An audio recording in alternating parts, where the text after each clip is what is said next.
Coral advanced fertility new bell road Bengaluru ಕಡೆಯಿಂದ ತಮ್ಮೆಲ್ಲರಿಗೂ ನಮಸ್ಕಾರಗಳು. ನಾನು ಡಾಕ್ಟರ್ ಸಂಗೀತಾ, ಫರ್ಟಿಲಿಟಿ ಸ್ಪೆಷಲಿಸ್ಟ್ ಹಾಗೂ ಲ್ಯಾಪ್ರೋಸ್ಕೋಪಿಕ್ ಸರ್ಜನ್.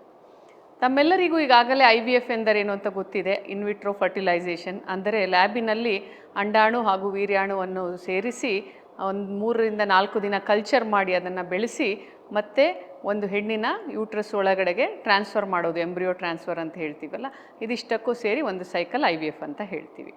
ನಮಗೆ ಈಗ ಸಾಕಷ್ಟು ಜನರು ಇದನ್ನು ಭಾಳ ಇದು ದರ ಜಾಸ್ತಿ, ಕಾಸ್ಟ್ಲಿನ ಟ್ರೀಟ್ಮೆಂಟ್ ಅಂತ ಹೆದರ್ಕೊಳ್ಳೋದುಂಟು. ಭಾಳ ಜನ ಕೇಳಿರ್ತಾರೆ IVF ಅಂದ ತಕ್ಷಣವೇ ಅವರು ತುಂಬ ಕಾಸ್ಟ್ಲಿ ಟ್ರೀಟ್ಮೆಂಟ್ ಅಂತ ಹಿಂದೆ ಹೋಗೋದುಂಟು. ಈಗ ನಾವು ಯೋಚನೆ ಮಾಡಬೇಕಾಗಿರೋದು ಏನಂದರೆ, ನಮ್ಮ ಸೈನ್ಸ್ ಎಷ್ಟು ಮುಂದೆ ಹೋಗಿದೆ. ನಾವು ಇಂಥ ಒಂದು ಅದ್ಭುತವಾದ ಕೆಲಸನ ಲ್ಯಾಬಲ್ಲಿ ಮಾಡಿ ಒಂದು ಮಗುವನ್ನು ಯೂಟ್ರಸ್ ಒಳಗೆ ಇಡಬಹುದು. ಅದು ನಾವು ಅಂದ್ಕೊಂಡಾಗೆ ಅಷ್ಟು ಕಾಸ್ಟ್ ಏನಿರೋದಿಲ್ಲ. ಅದು ಅತ್ಯಂತ ಕಡಿಮೆ ದರ ಅಂತ ಹೇಳ್ಬೋದು. ಬೇರೆ ಎಲ್ಲದಕ್ಕೂ ಕಂಪೇರ್ ಮಾಡಿದರೆ ಇದೇ ಭಾಳ ಕಡಿಮೆ ದರದಲ್ಲಿ ಆಗುವಂಥದ್ದು. ಅದರಲ್ಲೂ ನಮ್ಮ ಕೋರಲ್ ಅಡ್ವಾನ್ಸ್ಡ್ ಫರ್ಟಿಲಿಟಿಯಲ್ಲಿ ಇಂಟರ್ನ್ಯಾಷನಲ್ ಸ್ಟ್ಯಾಂಡರ್ಡ್ಸ್ ಪ್ರಕಾರ ಎಂಬ್ರಿಯಾಲಜಿ ಲ್ಯಾಬ್ ಇರುತ್ತೆ.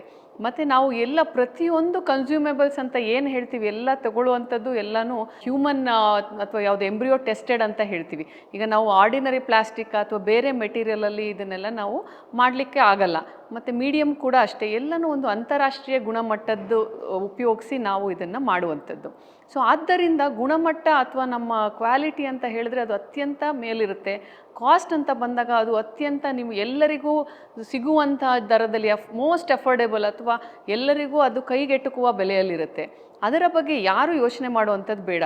ಪ್ರತಿಯೊಬ್ಬರಿಗೂ ಬೇರೆ ಬೇರೆ ಆದಂಥ ಟ್ರೀಟ್ಮೆಂಟ್ ಇರುತ್ತೆ. ಪ್ರತಿಯೊಬ್ಬರಿಗೂ ಇಂಜೆಕ್ಷನ್ಸ್ ಅಂತ ಏನು ಹೇಳ್ತೀವಿ, ಡೋಸೇಜ್ಗಳು ಬೇರೆ ಇರುತ್ತೆ. ನಾವು ಒಬ್ಬೊಬ್ಬರಿಗೆ ಒಂದೊಂದು ಪ್ರೊಸೀಜರ್ ಬೇರೆ ಇರುತ್ತೆ. ಅದರಲ್ಲೂ ನಾವು ಯೋಚನೆ ಮಾಡಿ ಯಾರಿಗೆ ಎಷ್ಟು ಕಡಿಮೆ ದರದಲ್ಲಿ ಏನು ಮಾಡ್ಬೋದು ಅಂತ ಹೇಳಿ ಮಾಡೋದರಿಂದ ಅವರಿಗೆ ದರನೂ ಕಡಿಮೆ ಇರುತ್ತೆ, ಅತಿ ಹೆಚ್ಚಿನ ಗುಣಮಟ್ಟ ಇರುತ್ತೆ. ನಾವೇನು ಹೇಳ್ಬೋದು, ಅಂತಾರಾಷ್ಟ್ರೀಯ ಗುಣಮಟ್ಟ. ನೀವು ಎಲ್ಲೇ ಹೋದರೂ ಇದೇ ಗುಣಮಟ್ಟನ ನೀವು ಪಡಿಬಹುದು. ಹಾಗಾಗಿ ನೀವೆಲ್ಲರೂ ಗುಣಮಟ್ಟದ ಬಗ್ಗೆ ಆಗಲಿ ಕಾಸ್ಟ್ ಬಗ್ಗೆ ಆಗಲಿ ಯೋಚನೆ ಮಾಡದೆ ನೀವು IVFನ ಮಾಡಿಸ್ಕೊಳ್ಳಬಹುದು. ನಮಸ್ಕಾರಗಳು.